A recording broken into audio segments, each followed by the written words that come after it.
Might be. Check, check, check.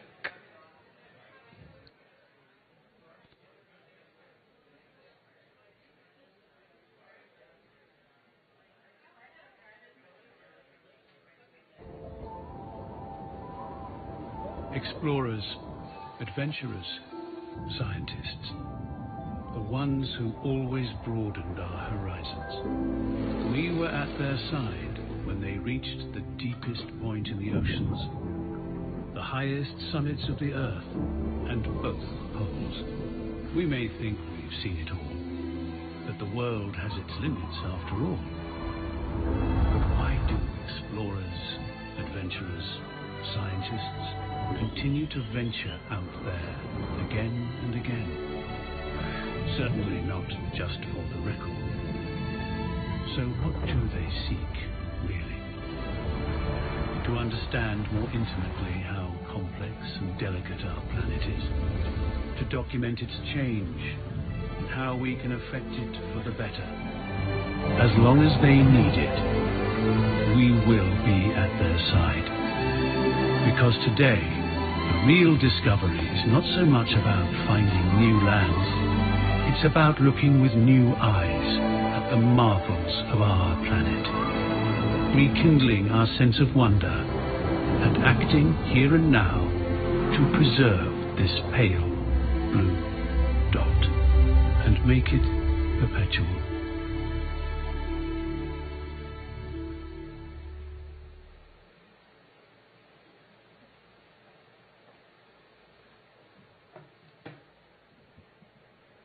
Welcome, explorers and ocean lovers.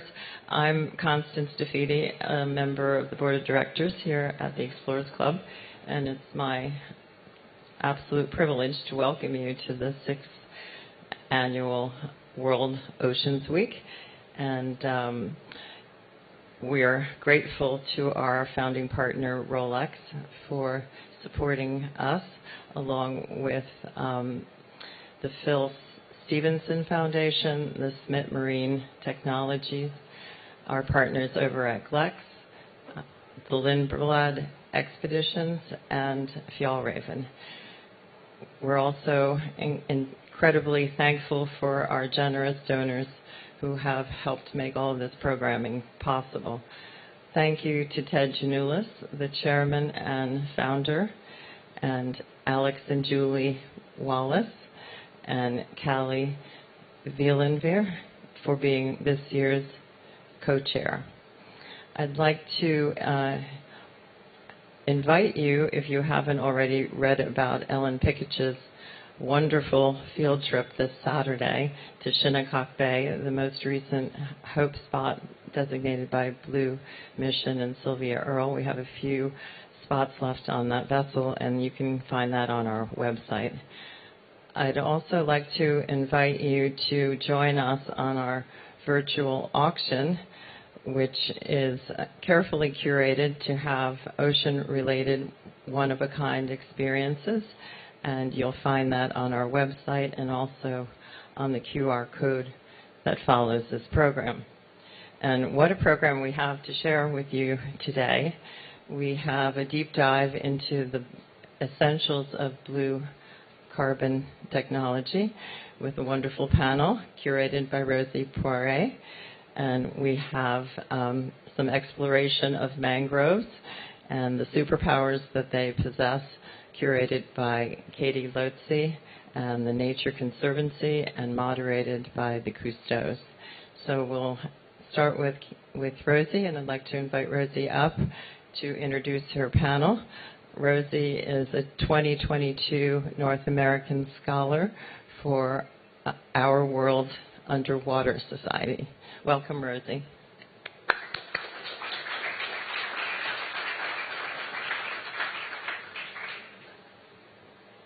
Thank you so much, Constance.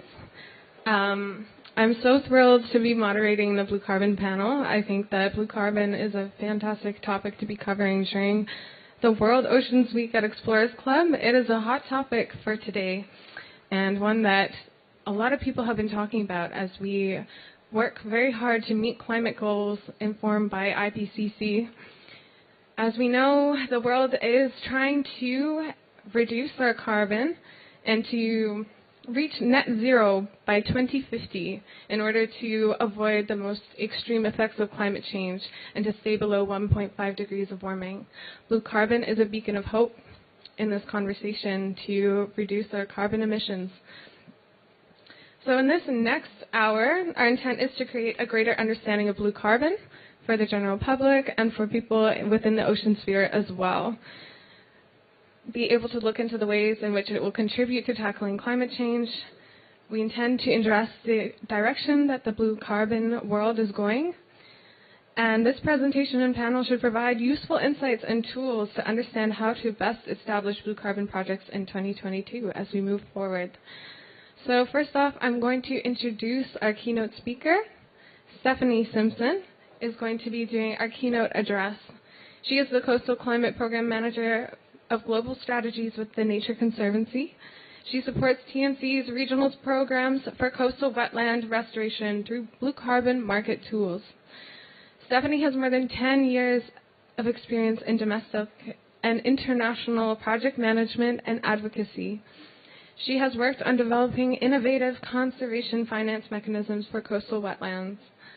Before working for the Nature Conservancy, Stephanie was the Blue Carbon Program Director for Restore America's Estuaries. She has a wealth of knowledge in blue carbon application and has graciously agreed to come and do this keynote address for us today. So I'm so pleased to be introducing Stephanie.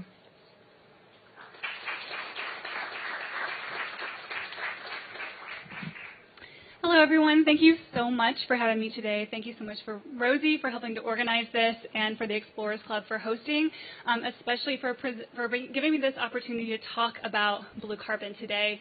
As Rosie said, I'm Steph Simpson. I'm with the Nature Conservancy. If you haven't heard about us, we are a global environmental nonprofit focused on conservation and restoration. I'm just going to back up 1 minute. We're just getting, where should I point this? Well, we'll hold there. Where our headquarters is based out of Washington, D.C., but we have a chapter in every state in the U.S. and over 70 countries worldwide. And I'm really excited to talk to you about blue carbon and the potential to really increase support for our coastal wetlands, which are in dire need of support these days. Okay, someone did that for me. Great. So I'll try this. So before I get too into the weeds, I want to first define what I'm even talking about when I talk about blue carbon. The term is used a lot today when we talk about different coastal and ocean ecosystems. But for the purpose of this talk, these are the 3 ecosystems that I am referring to when I talk about blue carbon. These tidal marsh, seagrass, and mangrove habitats. And blue carbon was really the term that we use to describe the greenhouse gases that are captured by, stored in, and released by coastal and marine ecosystems. And the reason why we're focusing on these 3 here today, and when we talk about ways to integrate them into policies and markets, is because of probably 2 major reasons. One is we have a lot of science around the climate, quantifying the climate benefit of these 3 habitats in particular, decades of science now. We know how to go out and measure the carbon that's stored in these systems. And secondly, they fall within jurisdictional boundaries, which means we know that someone is in charge of managing, whether that is a private owner or a government. They are manageable. And that's really important also when we think about quantifying climate benefit, that we're able to implement activities and be able to quantify the impact of implementing those activities. So these habitats are important for a lot of different reasons. I'm going to talk about just one today, and that is that carbon sequestration and storage. But in the context of climate change alone, coastal ecosystems have a myriad of benefits. So not only are they sequestering and storing that carbon, but they're also helping to protect communities from storm risk and flooding. They help absorb that incoming water and wave energy to help protect the communities that are behind them and the infrastructure that is behind them as well. They contribute significantly to livelihoods. We think about tourism industry and lots of economic benefits in the coastal landscape, but also these are critical nurseries for many economically and recreationally important fish and shellfish species. And healthy systems can actually keep pace with sea level rise, so they can continue to provide us benefits year after year as long as we can keep them intact and healthy. So just going to throw a little bit of the science at you today with these two graphs. The one on the left is we're looking at really what distinguishes our blue carbon ecosystems from other ecosystems, and that's where they store the majority of this carbon, which is actually in the soils. Because coastal wetlands are wet, it's a very anoxic or low oxygen environment, which means that decomposition is happening very, very slowly. And so this allows for that carbon, that organic material, to really accrue over time, which also allows these ecosystems to build up vertically or accrete vertically as well. And then when we compare them to other ecosystems, we see that their carbon burial rate is also high, very high compared to other ecosystems. These are very productive ecosystems where you have a lot of turnover of that organic material. And I point this out, I know there's a lot of comparisons with our tropical forest. I'm not undervaluing our tropical forest. We love our tropical forest. But I do want to emphasize the value of climate mitigation that coastal wetlands do provide, so that we can start to really prioritize them, not only for all the benefits they provide, but also for this benefit as well. And when we think about that climate benefit and how it can support coastal wetland prioritization, there's different ways that we can do this. Well, as we understand this climate mitigation benefit, we can use this to incorporate coastal wetlands into climate policies, like national greenhouse gas inventories and how countries are filling in their nationally determined contributions. So these are really strong policy mechanisms that can also be used to help prioritize the conservation and restoration of these ecosystems. Now, there's other reasons to think about this climate mitigation value, and the one that I'm going to be speaking more about today is that market access, because we do actually have a price on carbon. People are willing to pay for this benefit. So how have we been able to connect or access coastal wetland activities to this market? Well, first, let me talk about the market. There's kind of two different marketplaces where carbon offsets are traded. One is the regulated market, and one is the voluntary carbon market. Now, that regulated market, as the name suggests, is a mandatory or compliance market. It's implemented to ensure adherence to regulations that are intended to reduce overall greenhouse gas emissions, usually from a designated sector. While we don't have any, of course, as you know, global regulated markets, there are a number of country level or regional level markets, for example, in the European Union. There's also in the U.S., we have RGGI, which is the Regional Greenhouse Gas Initiative. You may be familiar with this. And also the California Cap and Trade Scheme. And there's a lot of other emerging regulatory markets across the globe right now. But I will say, to date now, there's only one regulated market that has actually included blue carbon, and that is the Australian Emissions Reduction Fund. Participants in this Australian market can earn carbon credits and then sell those to generate income. And blue carbon is a creditable activity. It's limited to the restoring of mangroves and salt marshes through the reintroduction of tidal flows. Now, this program is still in its infancy, so there's a lot that we're going to be learning from this. But for the rest of the world, our access to carbon finance for coastal wetlands is through the voluntary carbon market. And one of the reasons why we don't see more inclusion of blue carbon in regulated markets is because it is a new offset category, and regulated markets tend to look for demonstration or proof of concept in the voluntary market first before they adopt it into the regulated market space. So how does this market work? I'm not going to go into too much details about the market today, but I do think it's helpful to understand some of the market concepts to then be able to understand what are some of the opportunities and challenges for blue carbon in this space. So we just have kind of your general cycle here where you have unavoidable emissions, and companies will often purchase offsets to help meet those carbon neutrality goals. And the way those offsets are produced is they are going in to support these projects that have an atmospheric greenhouse gas benefit. So that's preventing atmospheric greenhouse gases or removing atmospheric greenhouse gases. These benefits are quantified and verified through a very rigorous process, and then they are transacted on the market. Now, who's overseeing this? This is overseen by carbon standards. These are global entities that set the rigor for the marketplace. They're the ones who set the accounting requirements, the methodology requirements, the verification and registries for tracking. They lend transparency and credibility to this marketplace so that purchasers, when they purchase a carbon offset, know that they are purchasing a real reduction in atmospheric carbon. So what does this enabling environment look like to even be able to start generating carbon offsets? Well, you do have to have an approved methodology, and that's approved by one of those standards. You need to have a project, of course, identified where we're going to be implementing some set of activities. You need to have data. Everything must be backed up in data, and for good reason, right? Because we want to make real reductions in atmospheric carbon. We need, of course, an engaged team on the ground, and this is not just the practitioners and the researchers, but also at the government level. It is really integral to have government support in these projects as well.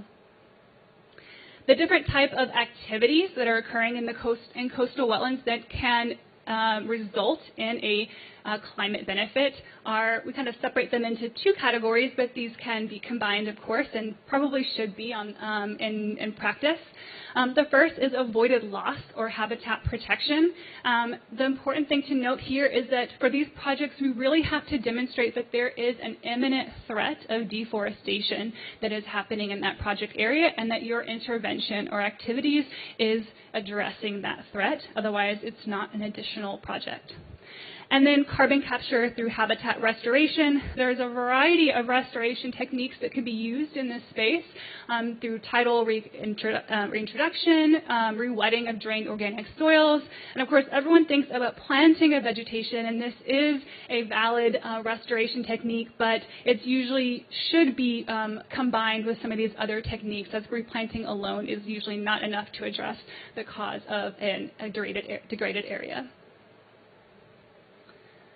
So some other considerations that I'll mention, I mentioned this concept of additionality, and this is that the project would not have occurred otherwise. It is in addition to business as usual. So again, we want to make sure we're making a real impact on climate change through these projects.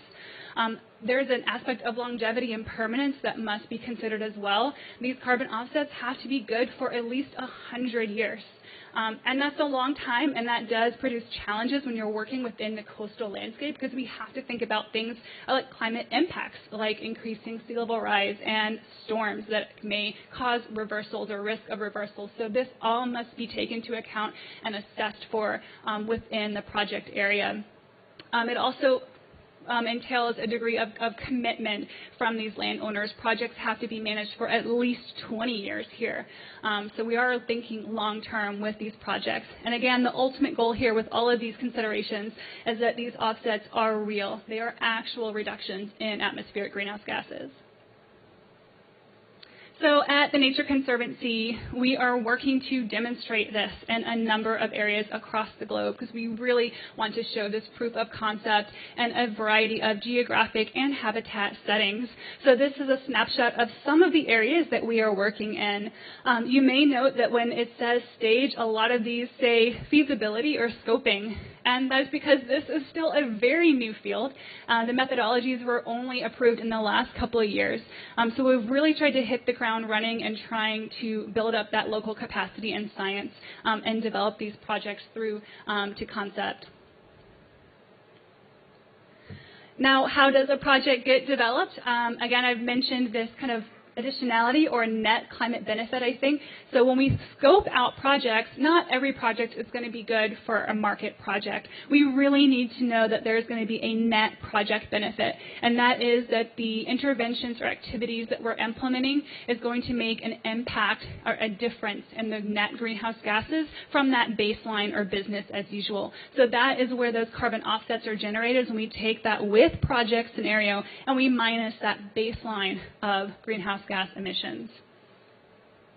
So once we have scoped out some project activities that we think might make or have a net climate benefit, the first critical step here is to do a feasibility study. And this is where we are in most of our projects right now, where we go out and gather what available information there is and determine what is the market, technical, legal, financial, and organizational feasibility of doing a project. This is a decision point in the project cycle where we decide whether or not market fit will be appropriate for this project, and if it is, how do we go about doing that? What are the data or policy gaps that must be addressed to get us there?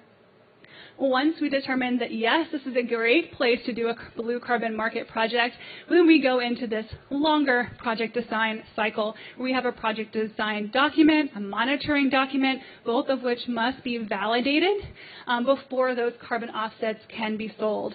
And monitoring can happen at least every 5 years, but can happen more frequently. So I want to share some insight from in the field where we're working on some of this. One of our projects that has gone beyond feasibility is our Virginia Coast Reserve Seagrass Restoration Project. This project has actually now been listed on the Verified Carbon Standards Registry, and we're in the validation process. This is a huge step for blue carbon offset projects. This will be the first blue carbon offset project in the U.S. and the first seagrass project globally, so we're really excited about this one.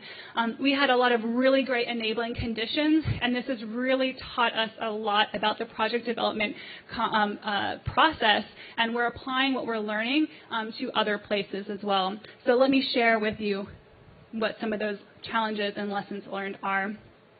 So first, when we think about scale, the coastal landscape is already very fragmented. We have over half of our world's population that is living in the coast. And so a lot of our coastal wetlands have already been impacted in some way. And so this makes it very challenging to get to that scale needed to make a project feasible.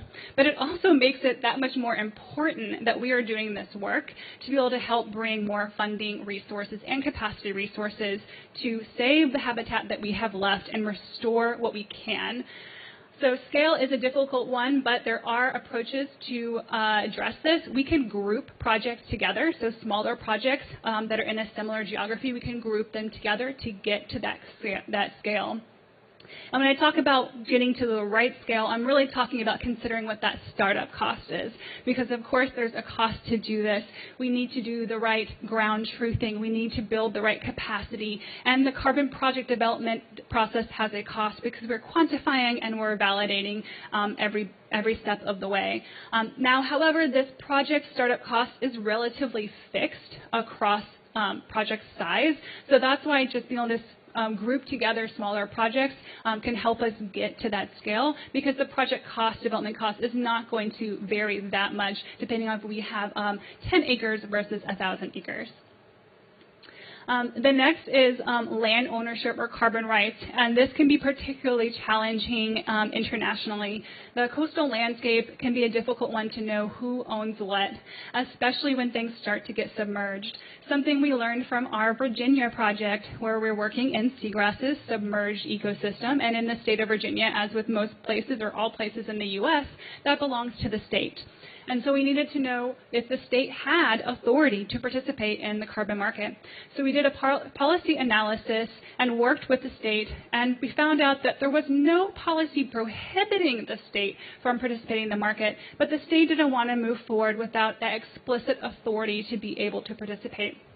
So our Virginia team worked within their existing relationships, and we were able to introduce legislation into the Virginia State Assembly and have it explicitly approve this new policy that allows the Department of Environmental Quality to participate in the state of Virginia in carbon markets. So this was a really interesting learning process and something that we'd like to replicate in other states and probably other countries as well. Data needs. We do have a lot of data on blue carbon, but when we think about the project scale, this is a really big gap. We really need to go in there and actually take local carbon values. And that's a really big opportunity for us to not only increase the research on this so that it can be applied for markets, but also for those policy mechanisms as well. And then when we think about data, we also think about the capacity at the ground level for local communities, local stewards, champions to be able to use that data, collect that data. Spatial aerial imagery is really, really useful for a lot of this work, and it is becoming more and more available, which is fantastic, but we still need to work on making it accessible at the project level. And so working within our partnerships on the ground is a great avenue to do that. And then finally, governance capacity. A lot of this is also understanding, again, who is responsible for managing these systems, and there are a lot of capacity gaps at the local level, especially when you think of a habitat like mangroves, which are also considered forest by a lot of country forest definitions. And so you may have multiple agencies that are responsible for the coastal zone, but also for forest habitat, and sometimes getting agencies to talk together, well, you probably know how that is. So it does take a lot of coordinating among agencies and stakeholders, and again, we're working at the community level, so we want to make sure that the community's rights are being are at the forefront of all of this, and that we're moving forward with free, prior, and informed consent. And right now, we have a lot of countries saying, "Oh, carbon, it's all ours." So how do we balance that and make sure this is an equitable process? Definitely a challenge, but one we are ready and able to do with all of our partners on the ground, with our local TNC chapters as well in these different countries.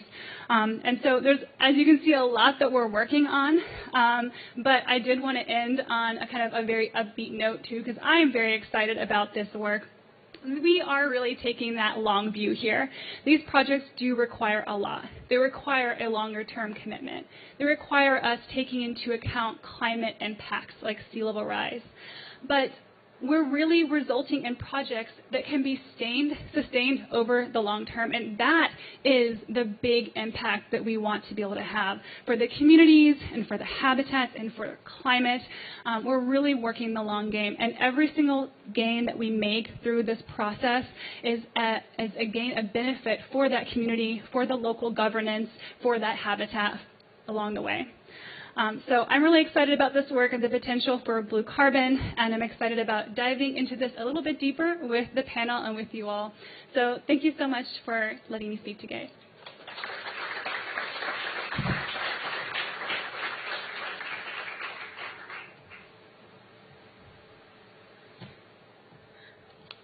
Thank you so much, Stephanie. What Stephanie has done incredibly well is set the stage for the panel discussion by helping build a common understanding for everyone in the audience about what blue carbon is, how it is contributing in today's economy, as well as in our sustainability goals. So thank you so much, Stephanie.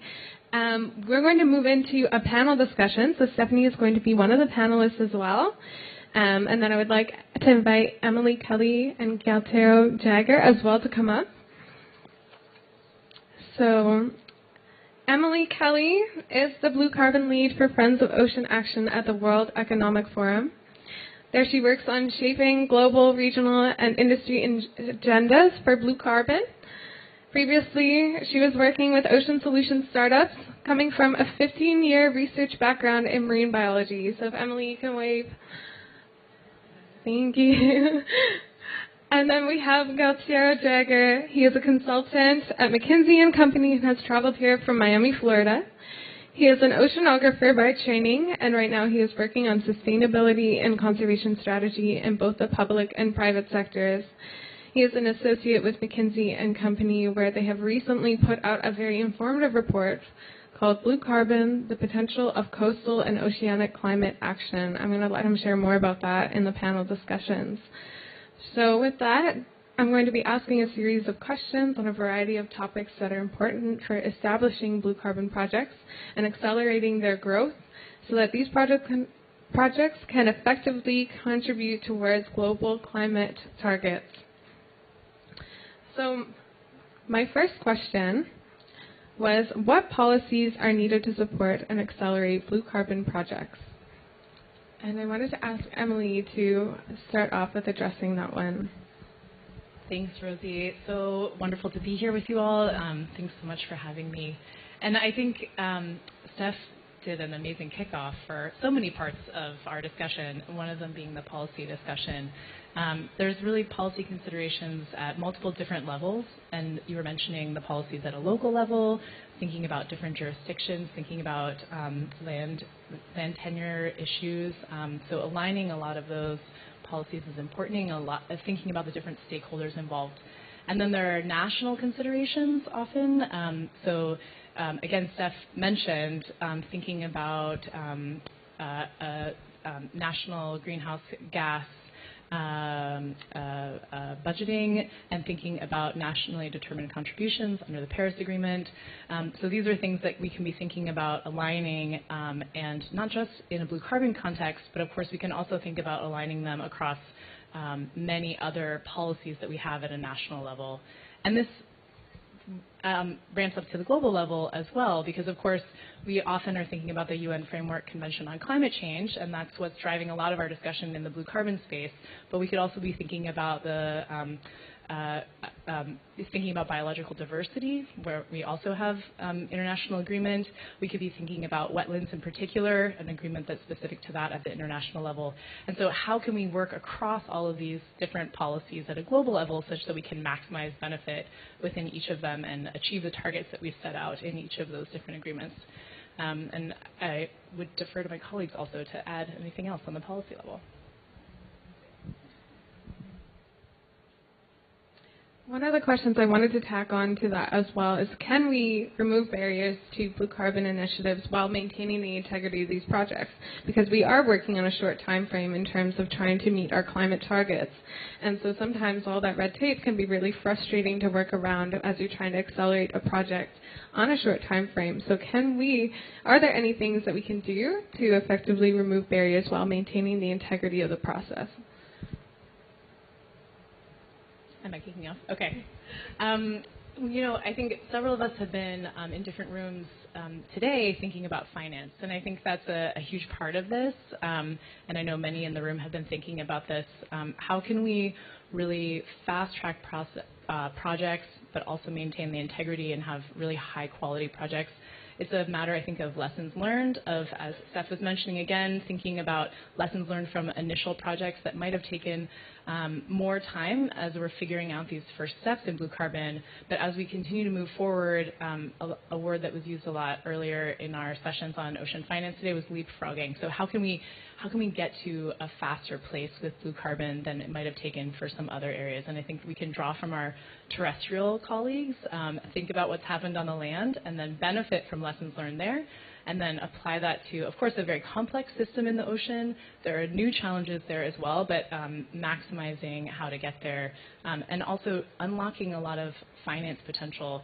The ocean receives the least amount of investment right now across the UN Sustainable Development Goals, and all of us in this room, of course, feel very passionately about the ocean and wish for more finance. So how can we continue to push for that, and also make a sort of clear commitment as we think about climate that the ocean is a major tool.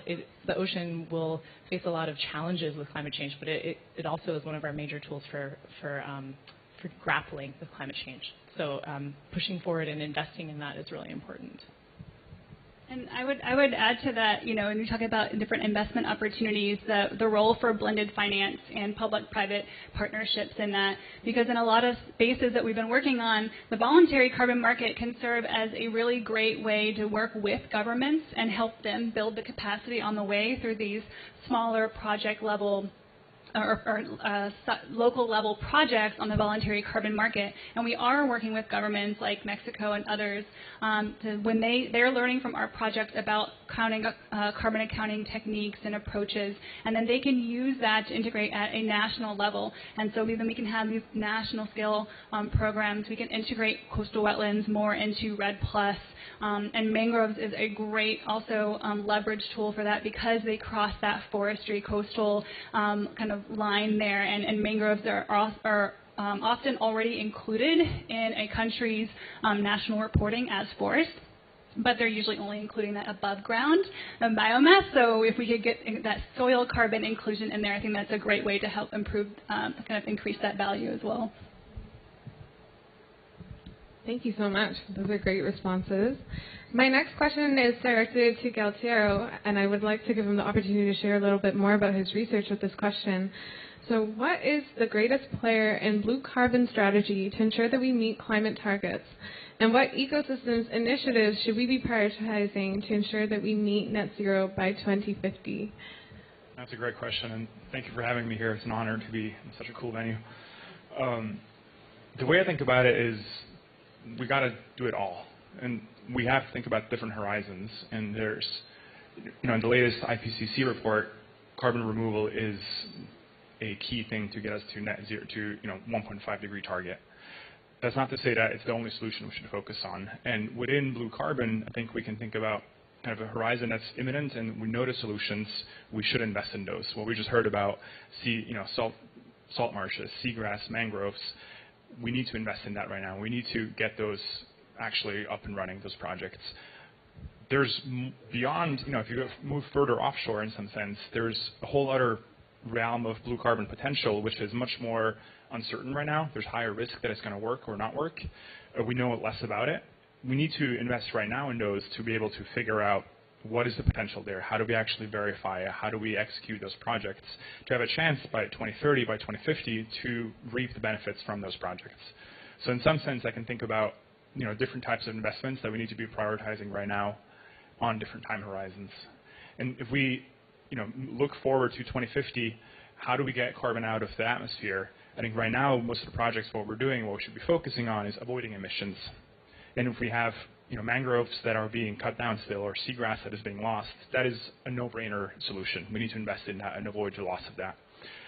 Over time, that's going to be replaced more and more by nature, natural sequestration, restoring carbon, restoring mangroves, restoring seagrasses, and actually getting the environment to help us draw down carbon. And even further out, on the horizon are technology-based removal techniques, whether that's mechanical or chemistry-based in the ocean. And so those are kind of the furthest out, the least certain. Are those going to be able to scale? Are those going to be able to contribute a meaningful amount? But the time is now to invest in those as well in terms of research and science to quantify those and to be able to get us to a path to implement those. So in some way, in prioritizing, we can think about capital that is interested in credits right now, mangrove, seagrass, avoiding the loss of those, restoring those. If we think about capital that is interested in more venture type investments or philanthropic, think about how do we bring those the third horizon forward and closer. Yeah, and then in your research you talked about 3 tiers of solutions. Is that right? So you had the established, the nascent, and the emerging. The emerging. Thank you. So if you wanted to touch a little bit on those 3, just to give people an idea. Absolutely. And we can think about a picture of the ocean. We're starting on the coastline. We saw beautiful pictures of the mangroves, of the salt marshes, of the seagrasses. Those are established blue carbon ecosystems. We know the potential there. We know they store carbon. We can measure them, establish solutions. Let's go. If we skip to the furthest offshore realm, we can think about nascent solutions that are not verified yet. I don't know if you recently read about whale carbon. Whales are sometimes considered ecosystem engineers. They have a huge impact on the carbon cycle. And the ocean has a huge annual cycle of carbon that happens every day. Animals move up and down. Detritus falls to the seafloor. Huge potential to actually tap into that and to support, accelerate that amount of carbon that gets drawn down into the depths, below 1,000 meters on the seafloor, waters that won't see the surface again for thousands of years. So solutions that tap into that are really nascent. They have huge potential. It's very uncertain, are we going to get there? So one of those is whale carbon. Can we support whale recoveries and recover their numbers to improve how much carbon gets stored? Another one is just thinking about, whole ecosystem restorations. There's thoughts about, shellfish and coral reefs, how they support an ecosystem that ultimately leads to carbon being sequestered. So that's kind of the far out nascent solutions. And in between that, we see emerging solutions that are moving from the nascent category, hopefully towards being established. A lot of excitement is around seaweed, kelp farms. So we know kelp ecosystems, of course, are some of the fastest growing ecosystems. A kelp forest can grow 3 feet in a day in certain regions. It's incredible how fast they grow and capture carbon. The question is, where does that end up? And so if we manage to actually, through monitoring, through sensors, manage to track where does that carbon go and verify and report that it gets trapped into this, part of it gets trapped into deep currents and ends up, sequestered, that would be a fantastic solution. And so these emerging solutions think about how do we restore kelp forests, how do we actually farm kelp and maybe sink it to the seafloor, how do we think about the seafloor sediments that are being stirred up by fisheries. This is an emerging idea. It's initial scientific publications deem that bottom trawling that stirs up muddy seafloors actually releases a lot of carbon into the seawater. Has to be verified if that can actually be quantified and reported to produce a credit. And so these are this intermediate category of emerging solutions that we hope through research, through pilot programs that all require investments, can get to become established solutions and tap into the carbon market. Thank you. That was really great, and it also ties in beautifully to the next question that I want to address to Stephanie, which is about what are these gaps, these data gaps that we are struggling with, and how should we be prioritizing addressing them? What are the ones that we need to prioritize the most? Yes. Oh, that's a big question. Definitely, what I mentioned about just having kind of that local science. We're really understanding that there's a lot of variety between the carbon storage in different systems, in different geographies, and different climates. And so being able to build up that local data is going to be really helpful because where we don't have that local data, we're reliant on default values, which even those they're quite conservative, so they're really not lending to the magnitude of climate mitigation that a lot of these habitats do have. And a lot of those default values are coming from certain geographies like the U.S. and Australia. And so they're not representative of, say, mangroves in Indonesia, which we know are huge, huge carbon stores. And so being able to have that local data will really help us to understand the magnitude of the climate mitigation potential that these wetlands have. But I think secondary to that is also really understanding land tenureship because we have the data, but we need to be able to do it and to use it and to apply it in a way that also brings in equitable access of resources to the communities that are ultimately really relying and benefiting from these habitats. We're all benefiting from the climate mitigation value, but these communities are relying on them for that flood reduction value, for the fisheries value, for that water quality value, and we want to make sure that those communities are the ones that are also benefiting. They continue to benefit from those local ecosystem services, but also if we're bringing global finance in, we need to make sure that they're also the centerpiece of those projects as well. And so being able to understand land tenureship, in different countries and how to navigate that and how to support those communities and having those land rights and those carbon rights is also definitely a priority. That's great. Does anyone else want to add to that? The one I would add is thinking about these more extreme or ambitious solutions. How do we, track how much carbon gets trapped in seaweed that's sunk to the seafloor? Is that disintegrated? Does it rise up again? So there's a huge data gap in trying to understand that and trying to understand how does the ocean carbon cycle respond to suddenly more carbon being pulled out in one spot? Does it get replaced? Would that carbon have been absorbed by phytoplankton no matter what? So there's a lot of questions out there that certainly we need to be able to answer if we are going to say, hey, this is, your activity has added to carbon drawdowns and can be issued a credit. And so whether it's established ecosystems that we really know a lot about, but need much more data to be able to granularly say what is the impact, or to the really emerging nascent solutions where it's, initial data points that we have, but it's a sea of, data that we have to capture. And so there's a lot of scope to invest in monitoring, verification, and reporting. Thank you. This next question I want to address to Emily as she's working with the World Economic Forum to help bridge these gaps between community, nonprofit, and economic players. So this is a really important one that I think it's important to not overlook because sometimes we'll talk about the large economic players and how to fund these markets, but you forget to ensure that communities are at the forefront of these initiatives. So how do we ensure that the money from carbon credits is reaching the communities in which these efforts are being made, and that these efforts are not driven externally by large players, and that they are being driven by the community and that they are at the forefront, not just involved, but in the planning, in the startup, in the positions of leadership in these initiatives? Yeah, such an important question, and I think something that's on the forefront of everyone's mind who's working in blue carbon. And I would first say that the World Economic Forum is really interested right now through the Friends of Ocean Action and other partners to develop a way to continue to have partners think about this together. So I happily can say that we are learning from colleagues and will be relying on colleagues at the Nature Conservancy, for instance, and Conservation International and other major players in this space who have really shown the way in how to be working directly with communities and having these projects be community-driven. We're interested in thinking about how we can best support national governments. So something we're developing right now is coordinating blue carbon on a global level with all the partners, many people that are working in this space. Importantly, we're just hoping that we can be the ones to help gather them into a space to have important discussions about how to coordinate globally, pushing both on the supply and the demand side, and then working with national governments who will then be creating their own roadmaps for how they can meet their blue carbon ambitions and plugging those in various different ways, for example, under their commitments in the Paris Agreement. And then through that, convening stakeholders nationally, driven by these national governments, convening national stakeholders that would then be working to develop this road plan and ultimately carry it out. So that really gets to the community level.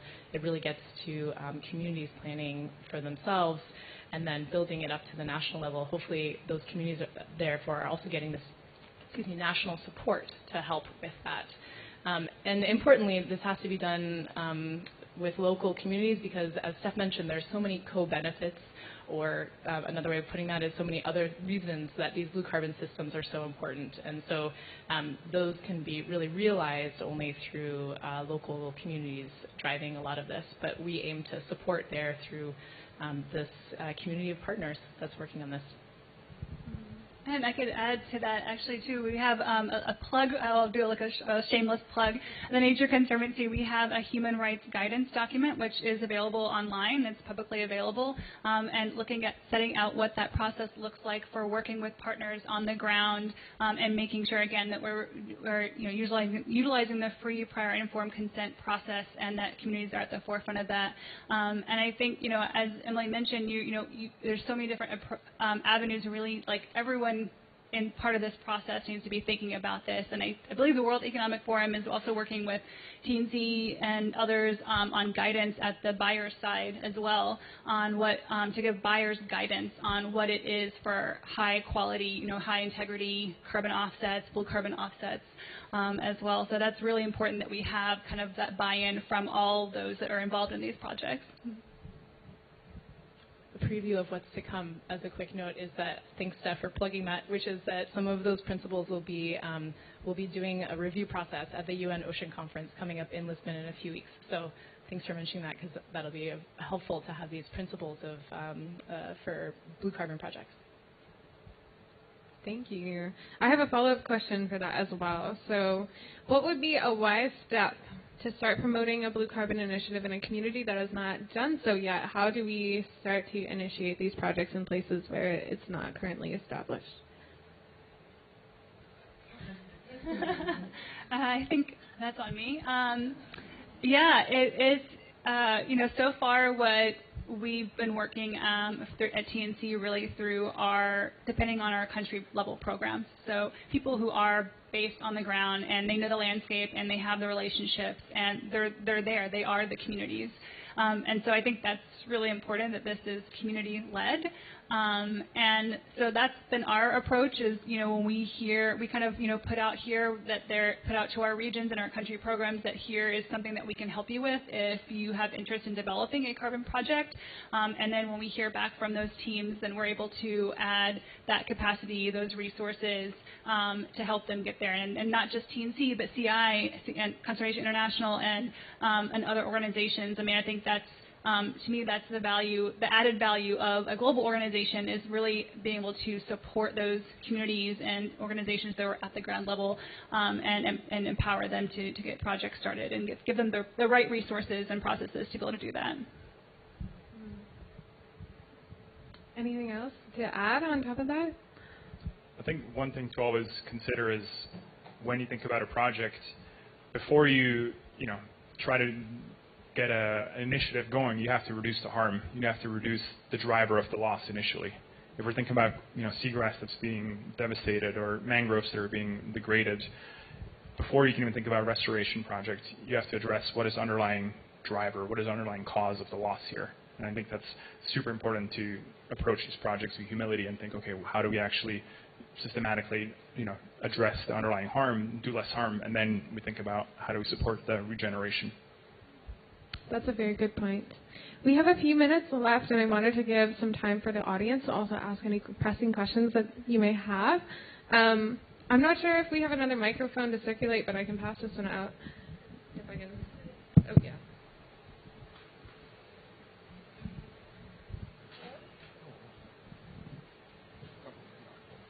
Can I fire away at you, please? It turns out that the Environmental Performance Index recently studied 50 countries in terms of their ability to meet the 2050 zero emissions target. And on that study, the United States was number 43 on its ability to meet the requirements. So there's a lot of work to be done here. In terms of the World Bank, the U.S. Treasury Department the other day sent a note to David Malpass, the president of the World Bank, saying they accused him of his failure to take the level of action required against global climate change. You might recall that David was at Bear Stearns, which was a catalyst for the 2008 financial collapse. So maybe Mr. Joe Biden, since Malpass was a Trump appointee, should fire David Malpass and get somebody in the position that can do the job of taking on the largest risk that humanity faces. And let me sum up with Emily at the World Economic Forum, where all of her members are the global fossil fuel industry. So what comes out of Davos is a lot of talk and not much action. So we need the global fossil industry, Exxon, Chevron, et al., to move more quickly against this threat to humanity. And as Jeffrey Sachs said, who happens to be at Colombia and was instrumental in the UN sustainability goals, 6 years ago, Jeffrey told a bunch of us that humanity has 10 years to take action. That was 6 years ago, and not much action is taken. Over to you.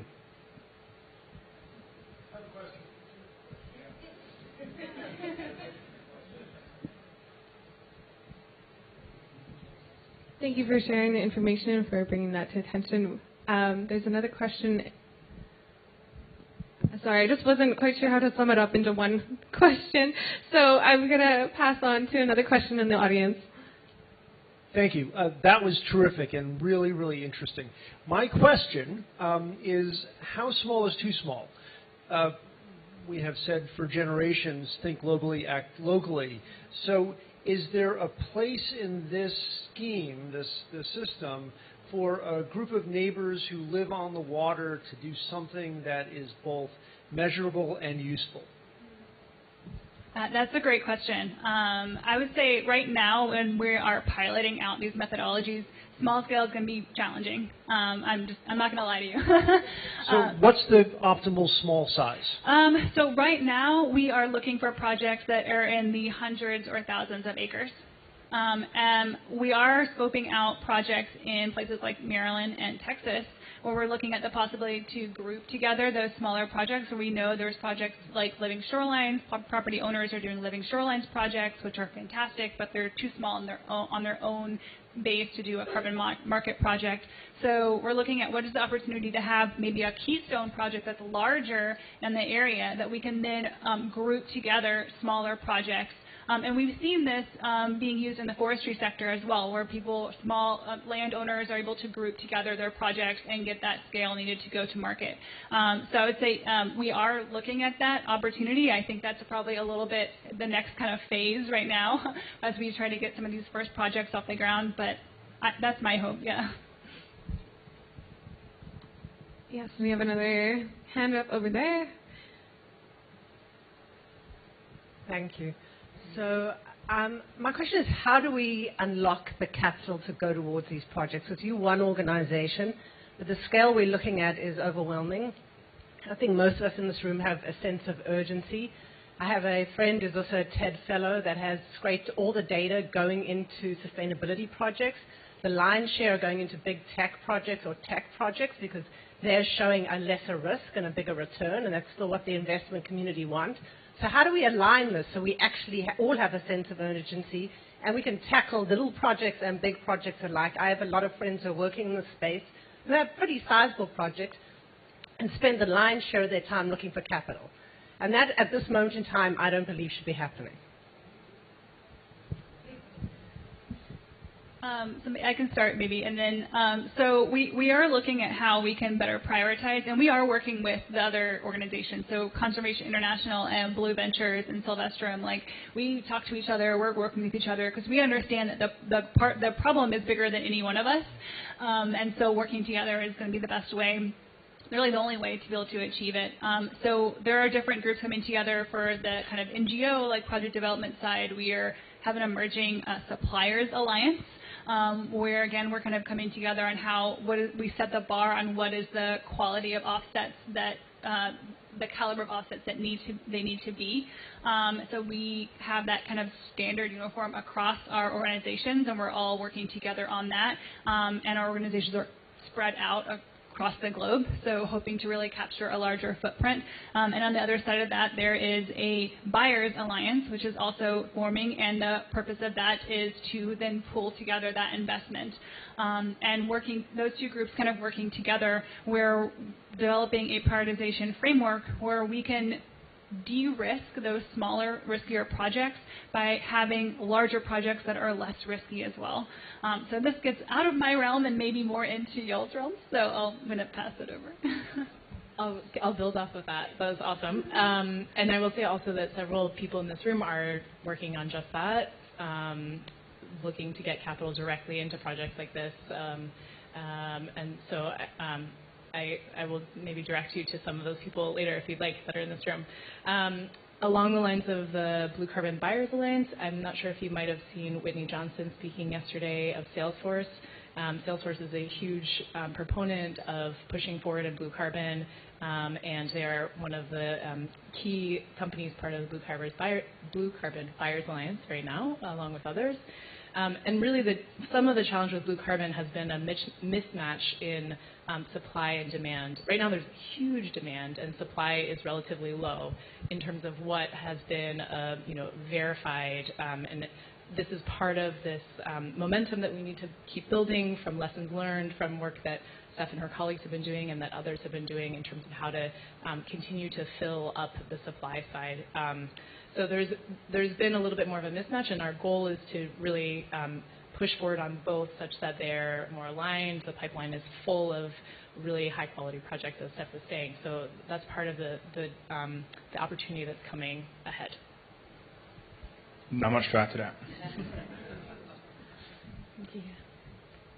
Hey, so I had a question around in terms of not being able to meet the demand, and a lot of mangrove countries are politically unstable or considered politically unstable. So I was just wondering at the policy level, what's happening to address the de-risking of finance, moving there to what's considered a lot of political risk, because it's high. Even in Mexico, there are like militias and things like that. My company, we'd done a project 20 years back in Eritrea in East Africa, regenerated 1,000 acres, and the government came and seized it, and it's gone, and that's the political risk. So when we have 20 years, permanence, all of this stuff, and we're sitting in such a political climate, what's happening there? I'd love to hear. I can speak from some of what we're thinking right now at the forum and with Friends of Ocean Action, which is working individually with nations to come. So I think some of that will be working with governments where we know that there's excitement and blue carbon ambition as we get started. And then I think there'll be more work to be done as we continue after working with some initial pilot countries thinking about this. So absolutely it's a challenge and not straightforward when you're thinking about a variety of different factors related to this permanence issue and land tenure and many different factors that can be really challenging. Agreed. And would love to hear more about your experience. Thank you. Actually, I had a corollary to that too. On the methodology, because a lot of the coastline and shoreline is also federal owned and government owned. So what you did in Virginia, and that's more possible in a country like the U.S. to actually affect that change. In Mexico, we've got, because a certain amount of tidal land, it's all federal. And again, private, parties don't want to take on the risk because you can't secure the land tenure in a federal situation. And I know it's slowly shifting, but most of it's hard to do a project when you're dealing with federal land and get buyers for it. So I was just wondering how your experience around that has been. I mean, we're working through it. In Mexico, we are focused on the western coast near Maristas Nacionales, and so my understanding from our projects lead on the ground there is that really targeting the I'm probably going to say this wrong, Ejido jurisdictional level, because that is where kind of the power or the management is supposed to lie. And so we actually been hiring new staff there at the local level to work with communities. And we do right now have support there's a lot of support from the government agencies, CONAMP and others, Semarnat. They're very supportive because there's an emerging market in Mexico, and so they are looking at these voluntary carbon market project developments, and they want to learn from what we're doing and see how they can integrate that within their jurisdictional approaches. And so we're working alongside, the Mexican government in these projects, in the hopes that in the plans that any voluntary project would be in the future nested within a jurisdictional program. So it's definitely complicated, and that's why I said on the slide, government level support is key. You must have that, in these countries where we can't have that or if it's too risky, we just can't work there right now. That's just the truth of the matter. So, but where we do have that support, that's where we're really excited to pilot this. Mm-hmm. Thank you. I'm so sorry to cut this conversation short because I know that we could carry on talking about it for hours. But after Mangrove Hour, there will be a break with a reception, and you are more than welcome to approach any of the panelists and ask them further questions. I just don't want to take away from Mangrove Hour because I know that they have some fantastic things to share with all of us. So I wanted to say a huge thank you to Stephanie, Emily, and Galcia for being here today. Thank you for sharing your knowledge with us. And with that, I would like to invite the Mangrove Hour to come up. So please don't run off too fast because there is another presentation coming up that is very interesting.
Yeah.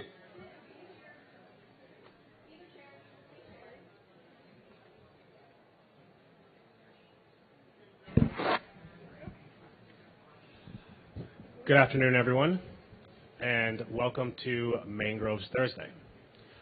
We're capping off a very engaging session on blue carbon, and we're going to carry on some of those themes into the next half of our afternoon, where we are going to fully honor and embrace our third and final World Oceans Week ambassador, our swamp goddess, as we've come to call her, the mangrove tree.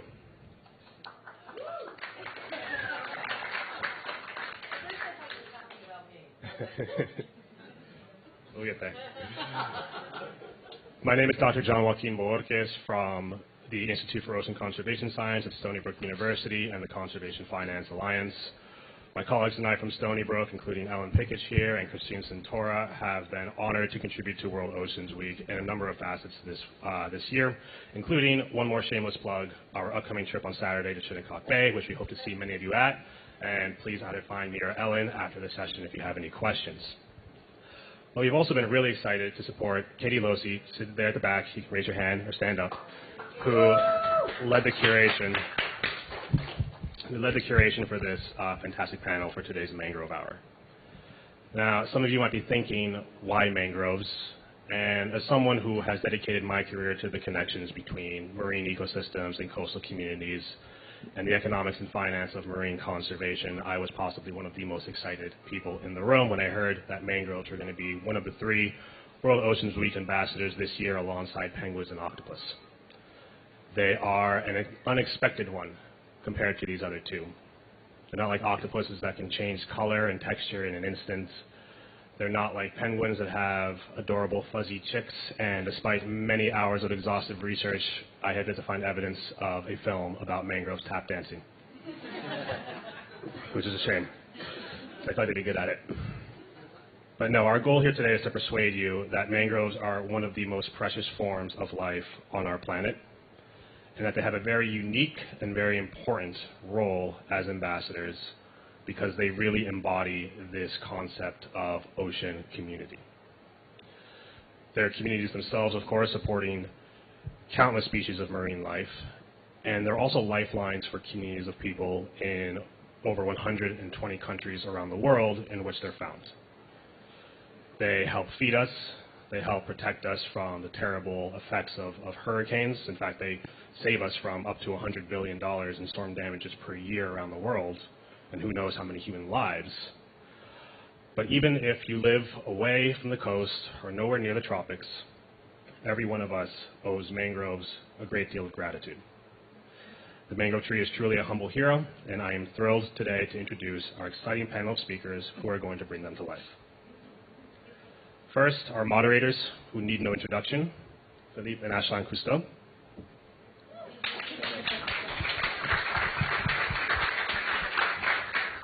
Next, our first panelist from Florida International University, world-renowned shark scientist and former study buddy of mine from our first year in our PhD together, Dr. Diego Cardeñosa. Next, from Deborah Brosnan and Associates, our nature-based solutions guru, Dr. Deborah Brosnan. And last but not least, from the Bahamas Reef Environment Education Foundation, the distinguished Casarina Mckinney Lambert.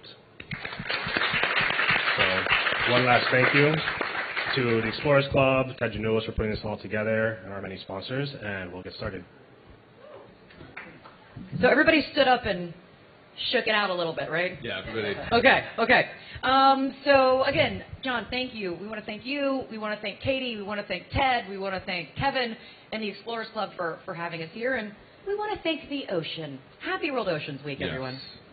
Yes, indeed. And it's actually really been fun for me to come back. I've been here in 25 years, I think, since I was a youngster.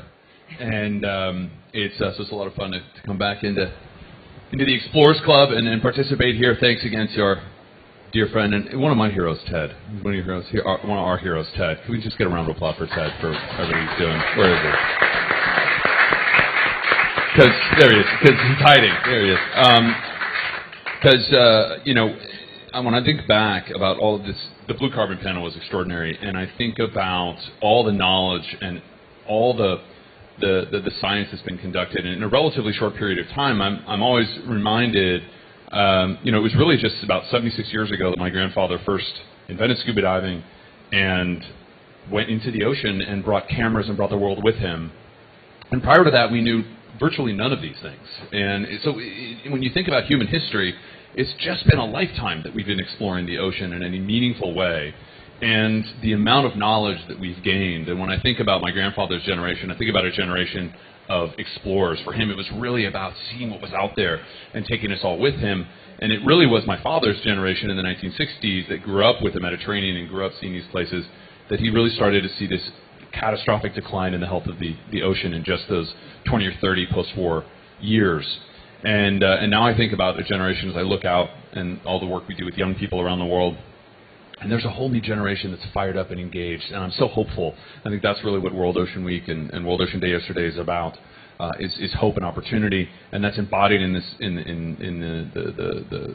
the blue carbon panel, and certainly in the conversation around mangroves. Because as we learn about how powerful the ocean is as an ally and how we can tap into that, I think it presents really a tremendously exciting future. So, how many mangrove specialists do we have in the audience, minus John and minus the people sitting up here with us? Oh, okay. Okay. One or two. You can leave if you want. No, I'm just kidding. Please stay. Please stay. Okay, so because I figured that might be the case, I wanted to kind of bring it down to a level for everyone and talk about what the heck is a mangrove and why is it important to us. Now, during COVID, and we were at home, and we usually travel, and we were like, what are we going to do with our time? Well, we decided to write a book because we realized that a lot of people don't have a lot of ocean literacy, right? It's lacking in this country. It's lacking all over the world. So we wrote, caveat, my husband wrote 3 chapters, and I wrote 23 chapters. You're not supposed to brag about that. I was supposed to brag. We co-wrote Oceans for Dummies. Literally, it's part of the 4 Dummies things that we've all seen, because when they came to us and they were like, do you guys want to write a book? What do you want to write about? And I was like, well, I'm sure they have something about the ocean already. No.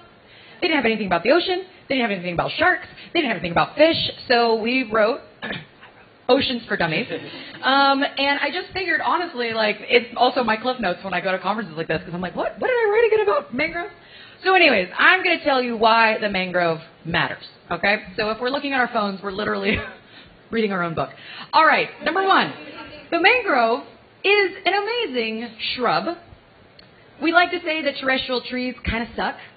I'm sorry, we do like trees, but, when we think of what actually gives our oxygen, what helps pull in carbon, it's not trees. Mangroves, shrub, are amazing. They can be tiny little shrubs. They can grow to be 40 feet tall. They are incredible, incredible nurseries for lots of fish. They are so interesting because they live in salt water, right? It's one of the only trees that lives in salt water.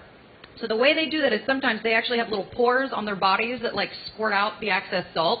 Super cool. Or they have things inside their bodies that actually block the salt from going internally into them. They also give birth, quote unquote, to live young. I know that sounds weird, but when they actually, well, you guys can probably explain it better, but they give live birth for a tree. Another thing that John talked about, and then I'll let you go, I promise. They are incredible. They actually help everything and house everything from, and I just want to explain this, they provide a habitat for algae, insects, mollusks, crustaceans, fish, sharks, birds, dolphins, manatees, turtles, lizards, crocodiles, alligators, snakes, frogs, small mammals, a few marine mammals, and more insects than you can probably imagine. And birds. I said birds. Are the birds on there? I said birds. Okay. Yes. Okay, fact checker. Yeah, well, that was my role. I mean, come on. And, one of my favorite things about mangroves is they're one of the few ways that land is formed naturally. You have volcanoes, and you have earthquakes, tectonic plates shifting, and then you have mangroves as well. So, and of course, mangroves absorb storm surge. Oh, that was mine. That's yours? Okay, I'll be quiet. They absorb storm surge. So if you look at 330 feet, every 330 feet, as we saw on Stephanie's slide, of mangrove coastal line can reduce a storm surge, a wave height by 66%. And then, what was mine then? Oh, yeah. Store carbon. Oh, yeah. Storing carbon. That's kind of important. Mangroves are an enormous carbon sink, of course, with, 1 acre can sequester about 1,400 pounds of carbon a year at least. Though there might be newer data and research on that, but it's really extraordinary when you think that can be 4 or 5 times as much as a terrestrial forest, right? So yes, we get very frustrated when we look at the COP conferences and the big events, and we're starting, thanks to events like this, starting to, I think, penetrate the terrestrial focus of so much of the carbon and climate conversation and recognize that it's the ocean that is our greatest ally in fighting climate, and coastal marine ecosystems like kelp, like mangroves, like seagrasses that are so pivotal in that journey. So that's just a little bit of top level about mangroves. Yeah, in short order, this is how we save the planet. Yes. So right? and these folks Yeah. are the ones on the front lines, and so we're excited. So why don't we? Yeah, you're in charge. Yes, You're in charge of introducing. Where's my phone? I don't know. Right here. There you go. All right, so we're going to start, and we actually we had to negotiate on this one. I wanted to introduce Diego first simply because he's a postdoctoral associate at the Predator Ecology and Conservation Lab. Who wants that on their resume? That? Predator Ecology Lab. Anyway, so please, I know you have a little bit, I think, to share with us, Diego. Yeah, thank you for joining us. No, thank you for having me. Thanks for the Explorers Club. And part of the project that I'm going to explain, it is funded by the Explorers Club. So thank you so much for the funds and the support. So I don't know if it's coming up. Yeah, do we need to click the slides ourselves? Maybe. Sorry, Alex, we forgot to ask you that. Let me see here. Mangroves. Yep. There we go. There we go. All right, let's see the slides come up. Oh, there we go. Let's back up a little bit. Okay, but yeah, I'm not a mangrove expert, but the animals that I study, they do depend on mangroves. So this is the story of some sharks that we don't know much about them, or honestly nothing about them. When you go and Google the species of sharks that I'm gonna present to you, there's 0 on them. You don't find any scientific paper on them. We don't know anything about them, but they're critically endangered and they're about to go extinct if we don't do anything. And they depend really, really closely to mangroves. So that's why I'm here. That's why mangroves are super important for this species. So there's a lot of literature, scientific literature, online available for everybody, where you can see how mangroves are so important as nursery areas for sharks. This is an example of a lemon shark, a juvenile lemon shark living in the Caribbean Sea, in the mangroves of the Bahamas, and they really depend on these mangroves for the growth, the first years of survival before they go to the open ocean. And that's the case not just for lemon sharks, but for many other species around the world. So I'm going to take you to Colombia. I'm from Colombia. It's a very privileged country because we have coast on the Eastern Pacific side, and we also have territories or coastlines in the Atlantic and Caribbean Sea. Here you can see some facts about the Colombian coastline, and 56.6% of our coastline is mangrove. So you can imagine how important Colombia is for blue carbon, for nursery areas, for fisheries, for other ecosystems like coral reefs, which also closely depend on mangroves. And this is a map that you can find on a paper that shows above ground biomass. So when you can see this map, you'll see that Colombia is the area in the world with the highest amount of biomass above ground of mangroves outside the Southeast Pacific. So it's very, very rich. It's very productive, and yeah, the most productive mangroves outside the Southeast Pacific, including Africa, the east coast of South America, etc. So that kind of shows you why these areas in Colombia are so important. So this place is called the Santiago National Natural Park. It has 80,000 hectares of mangroves. And it's also a very difficult part to get there because, unfortunately, Colombia has a lot of social, economical problems, including drug trafficking, and a lot of the areas where these activities occur is within these mangroves. So going there and study them is really, really complicated and dangerous. But we were super lucky to go there with the Colombian Navy in 2021, and we were able to. So the idea was to see what sharks can we find there, in what abundances, and explore a little bit more about the diversity and abundance of sharks and rays in the region. We partner up with local fishery communities, and we started just using their fishing arts in order to try to see what was underwater, because you can see the water is super murky. It's a lot of mud flats out there. And at one point, when we were retrieving the line, this yellow hammerhead came on the hook. And the shark nerd in me was kind of like in shock. And I tried to remember all the literature, all the books, everything that I read. Yellow hammerhead, what is this? And then I realized that what we were having in our hands was the scalloped bonnet head shark. I don't think if you heard about that name before. The scientific name is called Sphyrna corona, and is the smallest of all hammerhead sharks. When you go and see the largest size recorded in the literature is 92 centimeters. We actually found that it's 94, so that makes me the world record holder. But that thing in my hands there is a mature individual. So 50 centimeters is already mature. So yeah, there's a little video on it. Super cute, super yellow, just incredible shark. Then we started pulling the other hooks, and then there was another one that is called the bonnethead shark. That one we knew about, but in that area of the world, is very little that we know on that species. So then, because of the socioeconomical problems in the area, we decided, okay, why don't we move further north and see if we are lucky enough to find similar shark species or the same shark species. So this area is a little bit more sheltered. It has a naval base close, other communities, and it's easier to approach. What we found is, there's a lot of light in the room, but here, I don't know if you can see, there's a bay, like an enclosed bay. So working with the communities, we were able to see that the bonnethead shark was found up there, inside the bay. Then we moved further outside that bay, and then we found the scalloped bonnethead shark, but also the scoophead shark. These are the first and second smallest hammerhead sharks in the world. And then we started fishing a little bit further out, and then we found scalloped hammerhead shark juveniles. So, to my knowledge, there's no other place in the world where you can still find 4 hammerhead sharks in the same region so close to each other. So, and if you see their conservation status, 3 of them are critically endangered. That means that in the last 3 generation lengths, we've lost 90% of them.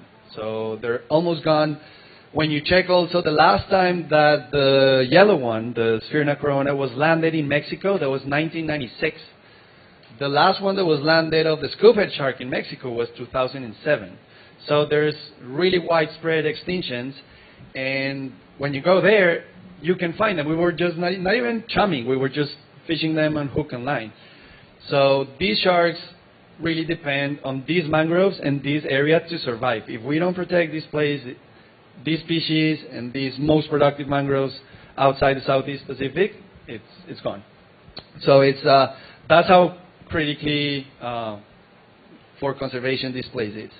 The problem there is that the population size is 12,000 people, so there's small populations around that area. And we started working with them. They say that they catch them on their lines, on their nets often, which is not a good sign, given that it's very close. It's an urgent matter. So the approach that we're doing and working very closely with the fishermen in the area is we're going to deploy something called acoustic telemetry. So these computers or listening stations underwater where we can tag the shark with a transmitter, and every time the shark hits one of these receivers, it's recorded. So we're trying to find high occurrence areas of these bonnethead sharks. Where are they? At what time? Do they move with the currents? Do they spend a different time during the day or during the night? And create little no-take zones that they don't need to be mobile. They don't need to be established. They could be mobile, like make arrangements with the communities. Don't fish there during high tide, fish here.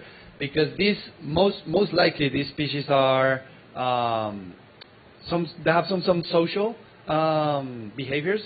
So it's very different from other fish. So they can fish in different places for snapper, for other species, but if they move their fishing grounds, depending on what we find, there's a high chance that we can reduce the bycatch of these species.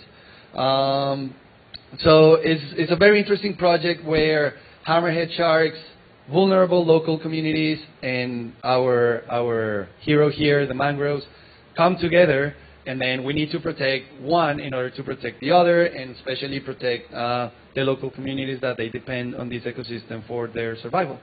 So hopefully we create alternative livelihoods for them, and then we can create like a agreement with them in order to protect probably the most endangered shark in the world. So yeah, that's the project. If you have any questions, I'll be happy to take them. And then off to our next panel. So yeah, and we're gonna do questions at the end, just so everybody knows. So Diego, you're off the hook. Okay, thank you. For now. That's awesome. And you've never, obviously. That's amazing. We're like, we need to go there. All right, next up is Dr. Deborah Brosnan. She is the president and founder of Deborah Brosnan and Associates, and her, what she's going to show us today is Mangrove Vibe Shift. From deforestation to restoration, the vibe shift that our oceans need. The floor is yours. And do I have the slides as well? Is it up to me? Okay. Alrighty. So, as many of you know, I am a scientist. I'm also Irish, and I can talk data for an hour. But I'm not going to do it tonight. Instead, I'm going to do something different. I've listened to these amazing talks about mangroves, the science of mangroves, what we're learning about mangroves.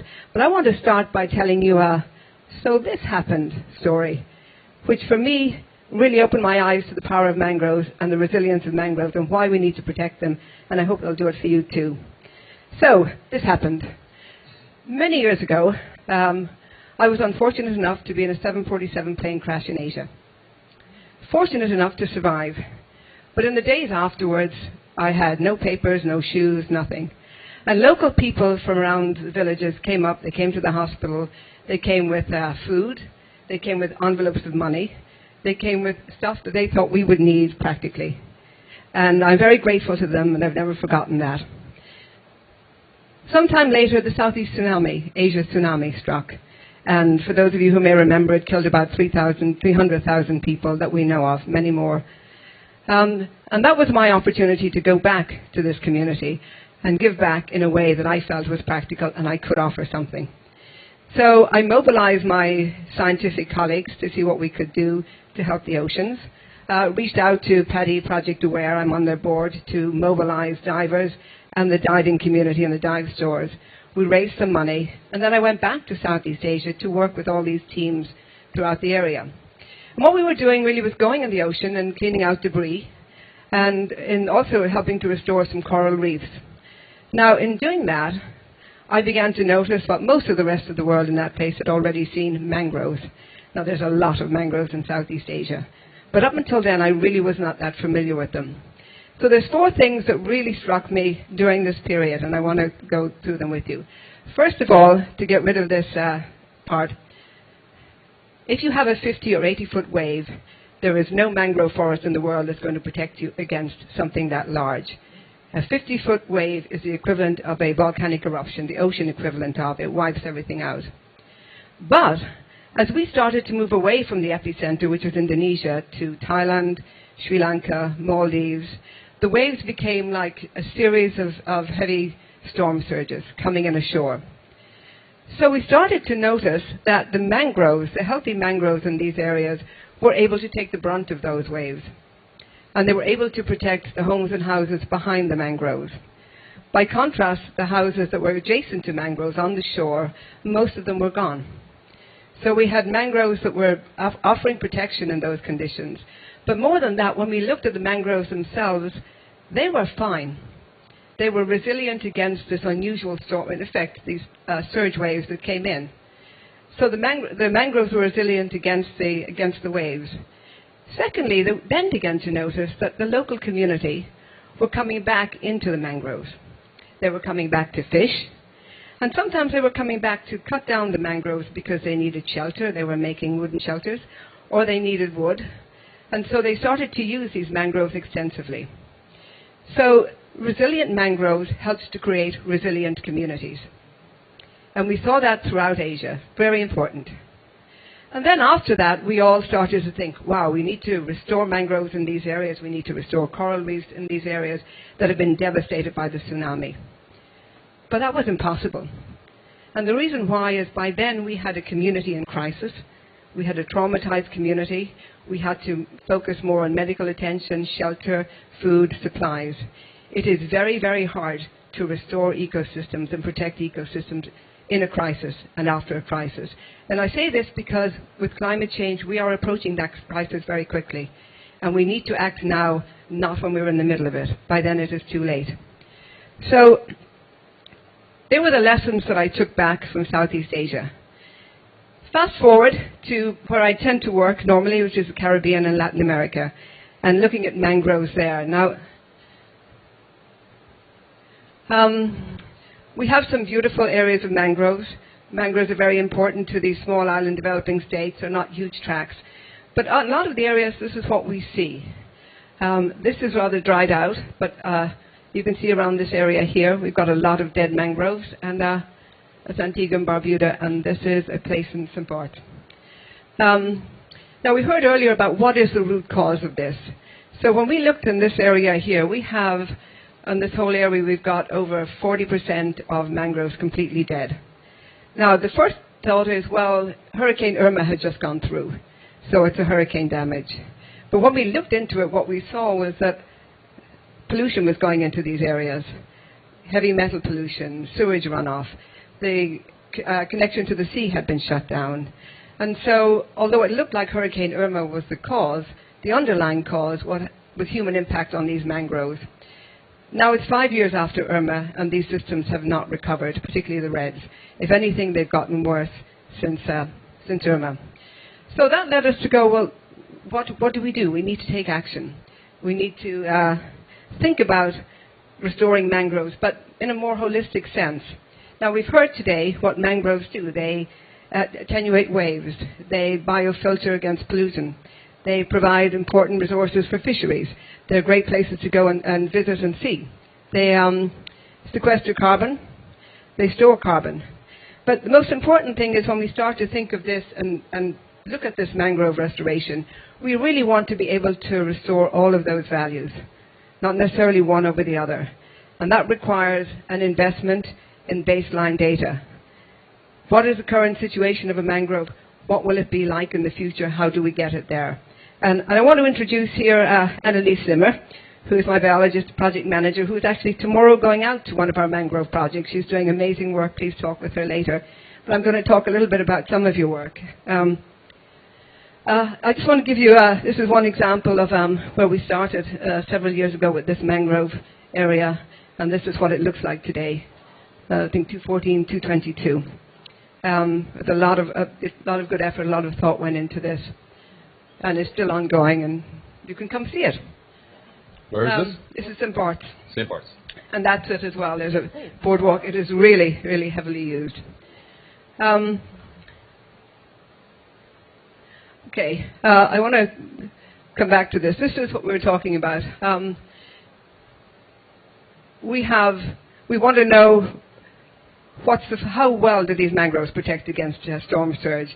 So to do that, we have to put out basically ways to measure flow and to measure attenuation. And again, thank you to Tori Johnson of the U.S. Naval Academy that we're working closely with to do that. Similarly, what's the carbon value today and what is it likely to come to? Again, working with Smithsonian Institute, Steve and Hannah Morissette, working to actually understand that so we know where we are now and where can we get there.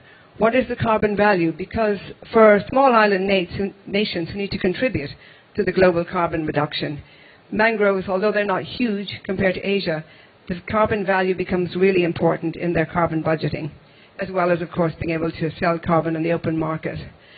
And then I want to, it takes a village. I want to come back to a phrase of the late Archbishop Desmond Tutu. It sounds very dramatic, but I think it's meaningful. He said, if you want to make peace, you have to sit down with your enemies. Now, I don't think we have to go that far for mangroves or the planet, but we do have to sit down with people who we would normally be in the room with. The private sector, the people who vote differently from us, the people who live differently from us, because we're going to need everybody together in order to do this. And I want to put up a list of people who cover, I think, for us, that whole spectrum of people who come together to help us sustain mangroves and help basically save the planet. So for me, the mangrove is probably one of the most powerful teachers and one of the most powerful ways that we can come together and restore our planet. So please come visit our projects, talk to Annalise. We'd love to see you out there. Thank you.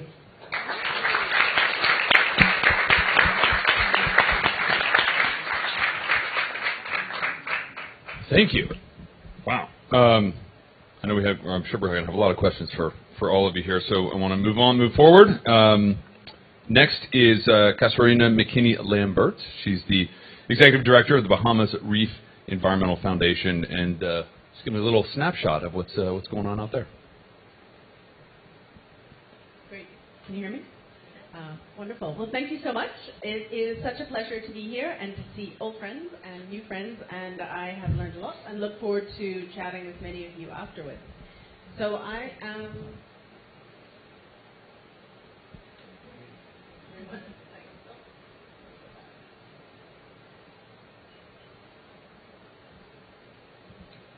So I'm the Executive Director of Reef, which is the Bahamas Reef Environment Educational Foundation, and we're a small NGO working throughout the archipelago of the Bahamas. We do a lot of work in mangroves, and these children are on the island of San Salvador, one of our most beautiful, pristine, remote islands. And Reef works at the interface between education and outreach, but connecting it with science and driving policy change and advocacy, and really giving the ocean a voice. And letting children raise their voices in support of ocean conservation. So we are thrilled to be working in this sphere, connected with organizations in the Bahamas and around the world, and working closely with scientists who are doing a lot of the work. And also teaching the next generation to be citizen scientists, get involved, collecting some of the data themselves, so they really understand where it's coming from. This is in a mangrove creek on the island where I was born, Eleuthera. We've heard plugs for many different areas in the region that I want to visit as well, but I'm going to put a plug for the Bahamas, because it really is incredible. We consider ourselves a small island nation, but that isn't descriptive of what we are. We're actually a big ocean nation, and 95% of our country is underwater. Soon to be more as the sea level is rising, because our land is all very low-lying. So some of the areas that we consider to be land are actually mangroves. When you get out there, you're like, oh yeah, it's land, but I'm up to my waist in water. So I don't know if you can quite call that land. But we consider mangroves to be our outdoor classroom. We take thousands of kids every year to go and experience it firsthand and get a chance to wade around in an area that's generally considered to be swamp, wasteland, a place that's best filled in, turned into a marina, turned into a housing development. Note, don't build your house in a former mangrove wetland. But by getting kids out there and having this kind of hands-on experience, it really makes sense. Conservation makes sense out there. This is a summer camp that we do, taking kids out to learn about turtles. Turtles are fully protected in the Bahamas since 2009. These kids are getting a chance to tag turtles and learn about them. And learn about some of our network of marine protected areas, because this is a key tool that we're doing in the Bahamas to protect our mangroves, particularly on islands where there's only one tidal mangrove creek. And this is the nursery habitat for the whole coral reef around that island. We also have sharks. We have lovely sharks. And this is a photo by Shane Gross, who worked with Reef to put together a really cool book. Please meet me down in the Penguin Room after this. But to put together a book called Bahamas Underwater, showcasing the incredible diversity of life beneath the waves in the Bahamas. Sharks, particularly lemon sharks, are a key feature in the mangroves in the Bahamas. And there's incredible productivity. This really is the place that connects land and sea, connects freshwater and saltwater, and connects people from so many different walks of life who are experiencing the ocean and getting a chance to go out and see it. There's also a number of species that have been found. I mean, we talk about the rainforests of the sea, coral reefs and mangroves as being rainforests of the sea, and that particular mangrove creek was where some of the mangrove tunicates were found that have been turned into treatments for cancer. It's kind of the medicine cabinet of the sea. And a lot of the species that live out on our coral reefs spend their early life in the mangrove creeks as well. This is the lowly red mangrove, and it is an incredible force. When I was a child growing up, we had a bunch of these behind our house, and when you actually go out and push on the roots, you see how bendy and flexible they are. They're what is absorbing the wave energy during hurricanes. So when I was a child, and a lot smaller than I am now, I'd be hanging from these red mangrove roots, and it's sort of nature's playground. It's a tremendously beautiful place. So as we're thinking about World Oceans Week today, back in the Bahamas, we're talking about the start of hurricane season. This June 1st is a day that is sort of ingrained in our minds because it's the start of the hurricane season, and we're seeing more and more climate-fueled hurricanes that are really impacting lives and livelihoods in the Bahamas. Hurricane Dorian was a massive storm that hit in 2019 and caused widespread destruction. We're still recovering from it, and loss of life. And as we heard from Deborah, thank you, about the importance of these critical ecosystems in protecting the houses behind them. And as we're thinking about rebuilding and building back our islands, including this in our restoration plans going forward is absolutely essential. So this is an area in Grand Bahama where the mangroves didn't do so well after Hurricane Dorian. And although there are some areas where they came through the storm fine, there are a lot of areas where they didn't and are in need of our help doing restoration. So these are some photos of kids getting involved in mangrove propagule planting. These are the live birth trees that are really cool. And learning how to get involved. When you get involved in planting a mangrove, then you're less likely to be involved in destroying a mangrove down the road because you've put your energy, you've been covered in mud, you've done the hard work, and you're like, no, you can't go out and destroy that mangrove. I planted that mangrove. So there's a lot of value that comes into it aside from just the ecosystem level value. And this is in New Providence. This is one of our protected areas, and we're really trying to grapple in the Bahamas with how do you protect areas in a really meaningful way. It doesn't make sense to have 20% of our ecosystem protected if you're going to allow a marina construction in this kind of mangrove. So we're grappling with that. It's challenging. We're thinking through how we're doing this. But really the next generation is key, and creating a whole suite of ocean advocates, people who are learning how to become explorers in their own backyard, going out in the mangroves, is a huge piece of the puzzle. So. Thank you. Bravo. I just want to say that this is particularly meaningful to me. 16 years ago, I founded an organization focused on education, so I'd love to talk after this a little bit. And because really my grandfather growing up, I remember him always telling me, before we can talk about conservation, we have to talk about education. And so thank you for what you're doing. It builds the foundation for everything else to be durable and thrive. But we've got a quick question for everyone, and then we're going to go to the and then audience. if you guys have questions, please start thinking of them and getting them ready. But I have a question. So Philippe and I are obviously dedicated our lives to this. We have 2 young children, and we all see the headlines every day where it's mangroves are getting cut down, seagrass is being destroyed, climate change, superstorms. I mean, it's all very depressing. And even specifically for mangroves, we just were in Miami and we were talking to a friend who's a local news anchor there. And we always talk about how all the rich people cut down the mangroves in front of their houses because they want a better view. Number one, that's just stupid. But even worse so, now they're trying to get a new policy passed. So it's illegal to restore mangroves on their property, even if they were historically there, because they're trying to say that that's there. Anyways, I mean, bless Florida. Not all Florida, but, you know. So bless their hearts, as we like to say in the South. So my question is, in the face of all of these horrible, bad news and headlines that we read every night, I would want to know what gives each and every one of you hope. And it could be as simple as frickin' sharks. But finding new species, whatever it is. What gives you all hope in your work where you see this destruction firsthand?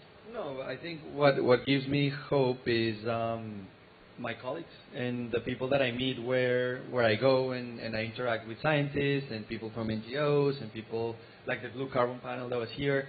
So all the efforts and everything that we've been talking this week, I think these brilliant minds working to save what's left, I think that's the best sign of hope that I can think of. Love that. Deborah? What gives me hope is that I know we can make a difference. And when we get out in the field and we do things, we actually see the benefit. And the upcoming generation are taking this for granted. And I just love that. The energy and the work of the next generation, I'm like, yes, let's go. Don't leave me behind. I'm coming, you know. Let's go. And I guess I would build on that as well. But seeing young people out in the environment and really connecting and just seeing this transformation that takes place when all of a sudden this whole new world is open and they're just very straightforward. They're like, well, yeah, of course we have to protect it. You know, just get on with it. Let's do it. It's really a can-do attitude, and it's that refreshing mindset. You know, yes, of course we have to do it. And everybody needs to be involved. The youth get it. They're like, no, we don't do dumb stuff. Right? Let's stop doing this. And I agree. It's certainly what gives us hope. So why don't we jump into the audience? We've only got a few minutes, and I was always warned growing up, never come between an audience and cocktail hour. It's very dangerous. Exactly. And it's coming up rapidly. So let's jump into a couple questions real quick when we got time. Well, first, obviously, thanks, everybody, for this. This is so informative. And that, as one of the UN Ocean Ambassadors, one of the first things that, as a scientist, I looked at the Ocean Health Index and said, we got to divide the possible from the difficult. This is one of the possibles. Yeah. You know, getting microfibers out of the ocean, that's going to be a big challenge. Microplastic and all that stuff. Yeah. But this is one we can do.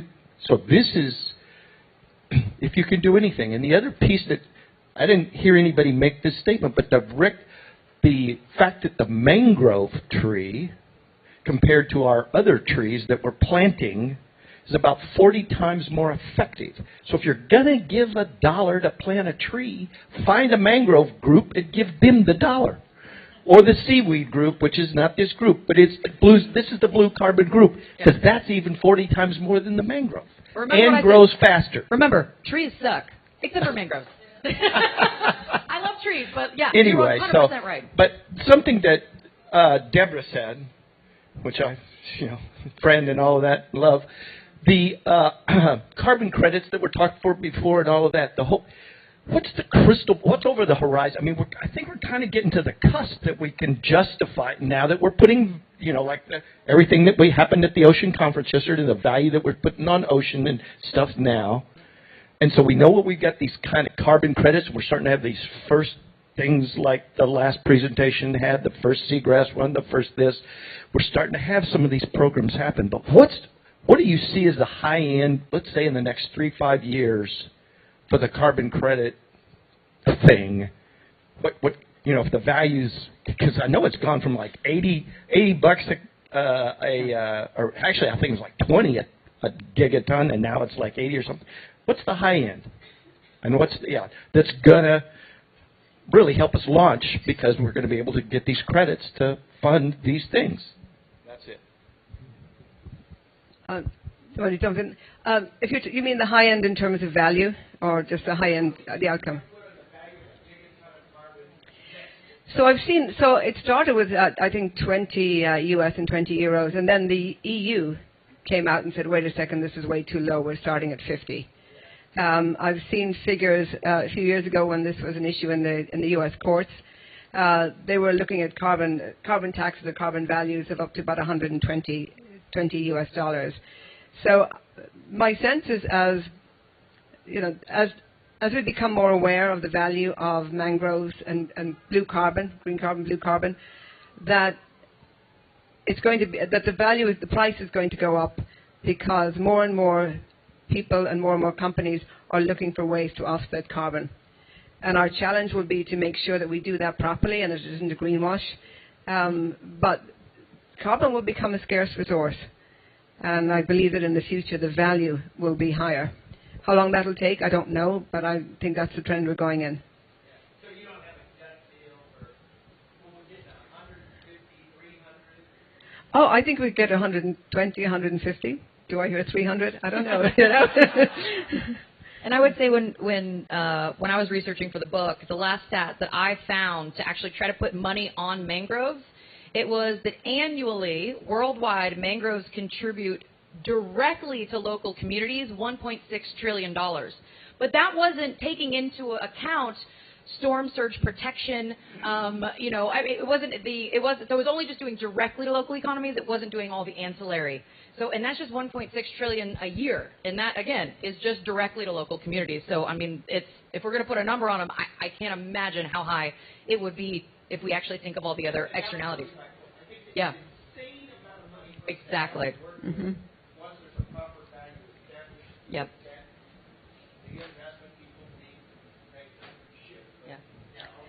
Yeah. I think we're getting close. I think we're getting closer. I think it's when the demand really goes up, that value. We can sit here and we see the value. It's when others who today do not see the value and are willing to pay for it, that's when it'll go through the roof.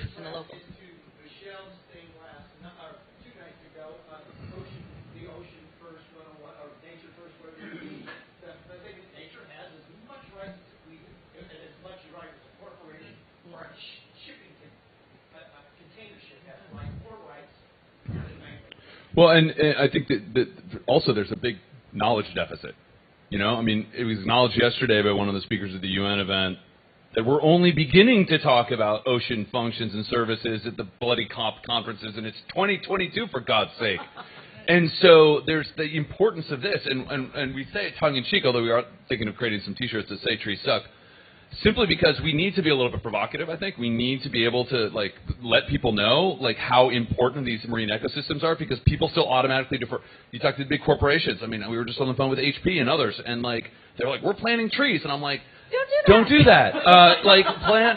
Restore marine coastal ecosystems. You get a 4 or 5x value on your investment. So there's still, just a lack of trees, knowledge out there that I think is a real problem. Higher return. Yeah. Mangrove. Yeah. Exactly. Yeah, that's a deficit. Do we have another? I know we've got 2 more minutes here. Hand back there. Yes. Or maybe she's snuck out. Oh, yes. Hi. Sorry, I just have a quick question for Deborah. As a fellow Irish woman, I'm from Wicklow, so hello. I was wondering if there is any kind of software being developed to, similar to the previous question actually, to quantify the worth of not just the carbon sequestration, but the maybe the flooding reductions and that kind of thing that mangroves provide.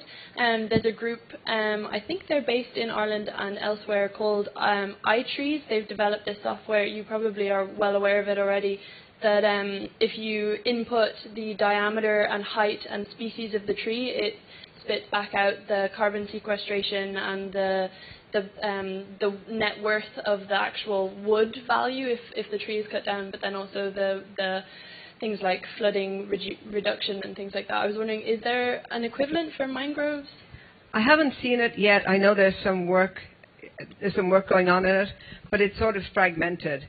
So we're working with a team also back at OSU that are looking at the wave attenuation value of mangroves, like how much of the water flow do they reduce, what species reduce it to what level, and actually trying to quantify it. but that is not tied in with, let's say, what's the carbon value of that same tree. And I think we're really much in its infancy, but your idea is really great. I think that's what we need to be doing next, is putting it together and being able to model that, because I don't think it's that hard, really, if we put our mind to it. I mean, it's a complex system, but look at what's coming out in AI technology. So I think that's a really cool idea. So when you go home, you need to start a new research program and a new company, and we'll buy it. We'll buy the product.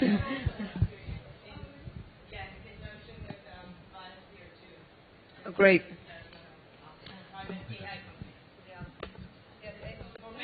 Yeah, AI is. We're doing some AI work on reef stuff. It has a huge promise. Yeah. Well, again, we don't want to stand in the way of people and drinks. So thank you all for being here. This is how we're going to save the planet, along with mangroves.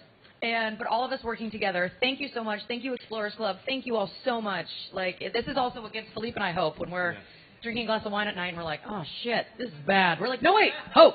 There's amazing things and amazing people. We can people. change stuff. Yeah. So restoration is the answer, and thank you all for being here. Enjoy your cocktail. Yeah, we really appreciate your time, and thank you you to the Explorers Club.